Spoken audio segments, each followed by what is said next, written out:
last year and Tommy Frazier this year said Stewart was a legitimate quarterback prospect. In his eyes, he went back and forth through the season and even now with Tommy Frazier. Ended up telling me moments ago that Frazier is not a quarterback prospect in his eyes in the NFL. However, he does believe that Frazier will be drafted some point today because sheer athletic ability. His best position may be strong safety or running back. They said the greatest problem is that he's just not accurate and his feet and follow through by NFL standards do not measure up. But Tommy Frazier, in his opinion, will be drafted. We'll also be keeping an eye on things in the Dallas War Room. Only 3 draft selections today. 2 of those are compensatory picks, so those cannot be traded. Dallas says they're not looking for a specific position now, just a player who can contribute on special teams. Let's now go to Andrea Kramer. Chris, another point on Tommy Frazier. When I was in Nebraska and I had a chance to sit down with Tom Osborne, he pretty much evaluated Frazier's condition medically as well. And he talked about how there may be a fear for some teams because if Frazier had any contact in practice, he could start bleeding. Now, we know that Tom Osborne spoke to a number of teams on behalf of players such as Lawrence Phillips. I'm sure that he spoke to teams on behalf of Tommy Frazier as well. I think he made it clear that if Frazier was to play this year, he would have to be on some sort of developmental status, a developmental squad. Really, with free agency and the salary cap the way it is today, it's so difficult to have a quarterback like that. Even a third quarterback, you have to hope that he can be getting in there to play. I know Osborne didn't feel that Frazier would be able to get in there and contribute. Also, as Chris Myers pointed out, so many players, so many coaches and GMs see Frazier in a different capacity. Some see him as a running back.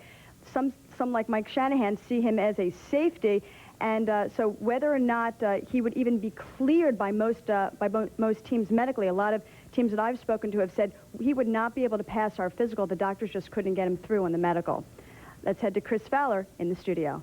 Thanks, Andrea. A couple main issues. The medical question, which we'll talk about with Mike Lombardi in a second. But first of all, Mike Gottfried, the quarterback issue. You did broadcast the East-West Shrine game, the game that Tom Osborne referred to when Frazier was the MVP, did run a drop-back passing offense and succeeded in that. You're convinced he can do the same in the NFL? Yeah, I'm convinced he can. First of all, let's put it this way. You know, I disagree with all those guys who say that he can't play quarterback. There's 30 quarterbacks starting in the NFL. There's 90 quarterbacks on rosters, and there's a lot of stiffs out there, a lot of stiffs starting. So first of all, there aren't a lot of good quarterbacks in the pros. And we look at the draft. There's sure not a lot of good quarterbacks. Now, let's take a look at Tommy Frazier. He won in high school at Bradenton Manatee High School. He was Big 8 Freshman of the Year. He won 33 career wins at Nebraska. Now, you look at him here. Play-action quarterback, fakes the play-action, gets hit, shows you his strength, able to get the ball away for a completion in that ball game. East-West ball game, you talk about accuracy, you talk about touch. All-star game, looks pretty good to me here, delivering the football, the outside. Lower body, and here's where I think, Chris, even if you miss on him as a quarterback, you got a running back, guy with great lower body strength. Now, that's if everything's well medically.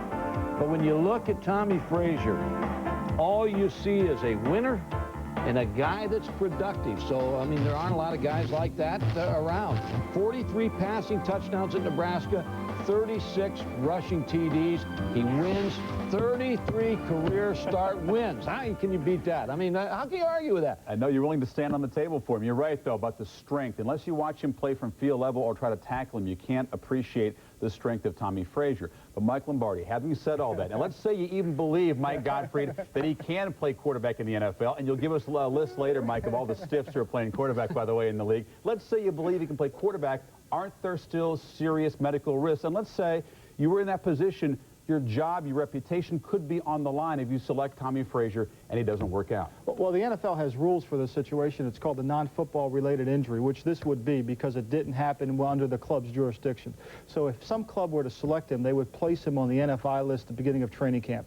At that point, they could pay him any salary that they could agree upon. It would be below the minimum salary. He could attend meetings. He could be with the team. He could not practice. So that would be an opportunity for the club to take a look at him, have him go to meetings at a very minimal expense. So he's on the NFI non-football injury list, but do you take a selection here in round 4, 5, 6, or 7 for a guy that you know is going to be on that NFI list, or is that too big a gamble? I think at this point probably there's some other players clubs would like more than Tommy because of these circumstances, yes. All right, certainly a healthy debate. Let's go back now to Mike Tirico in New York.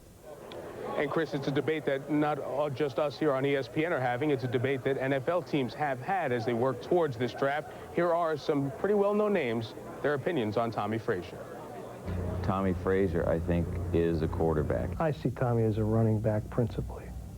I see him with his athletic ability being a safety. There's a lot of things on the football field in today's football he can do, and the short yardage goal line, two-point conversions, as a change of pace type of quarterback as he's learning the game of football. Tommy's really blessed with a lot of talent, and he really has the belief in his mind, and that's the most important thing, that he is a quarterback.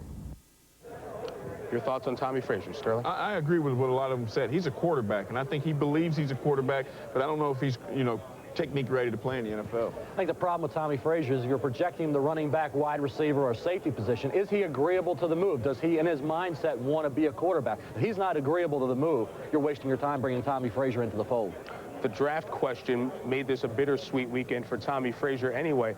This was the weekend they were going to honor the national championship team at Nebraska at the spring game yesterday and retire Tommy Frazier's number 15.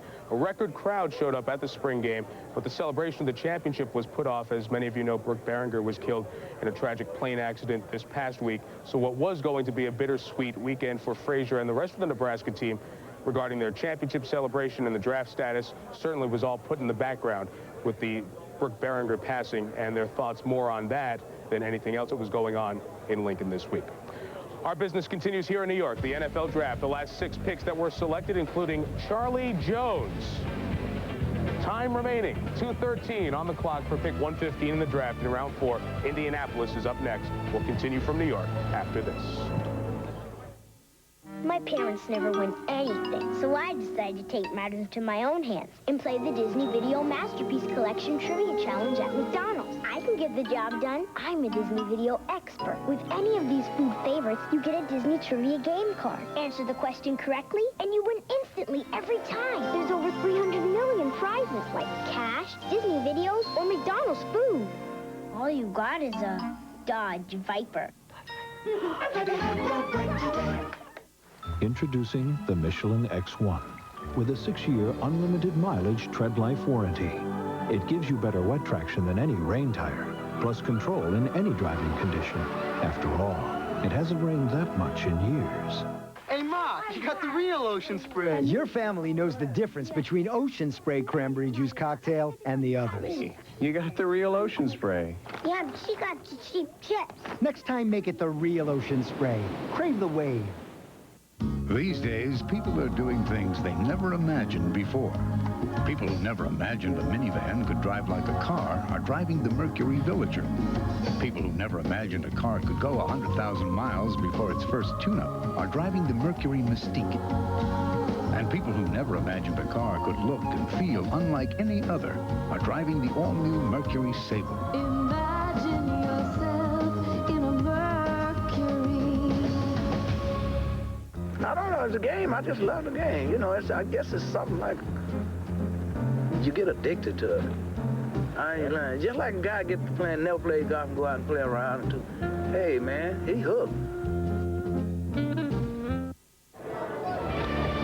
Welcome back to New York, the theater at Madison Square Garden, the 1996 NFL Draft. And again, by team, you can look for your favorite team on the bottom of the screen. As the draft goes on, we update the most current selection and then let you know what each team has been doing during this draft. The Indianapolis Colts and the Chicago Bears. Sometimes you have to wonder, are they the same team? Because you've seen so many guys go from one team to the other. Just look at the Indianapolis free agency acquisitions. Sterling, there is something to be read in here in what the Tobin family relationship from Chicago to Indianapolis has now done under Bill Tobin. Well, you're exactly right, because he knows what these players are all about. He scouted them before and bringing them either to Chicago and now in Indianapolis. So he knows these players better than anyone, and he feels comfortable with what they can do. The Colts were just on the clock, and they selected Brian Milne, fullback from Penn State, who's a great heartwarming story to be selected in this NFL draft, Mel. Well, they're loading up on fullbacks. Of course, Brian Milne goes into that mix with a guy like Potts, who's the restricted free agent. Of course, you look at Zach Crockett, the job he did late in the year. He's certainly in their future plan. So what they did, they had Dilger at tight end. They brought in Slutzker. They have the fullback situation straightened out. They're bringing more depth with Brian Milne, a versatile fullback. But when he had a chance in that bowl game to do the job, when Whitman was hurt, he came through big time. Remember, Milne was diagnosed with Hodgkin's disease back in high school, came back, had a successful career at Penn State, including a couple of huge touchdowns in their great comeback win 2 years ago at Illinois in Champaign. We'll update the Bears picks and more as we continue after this.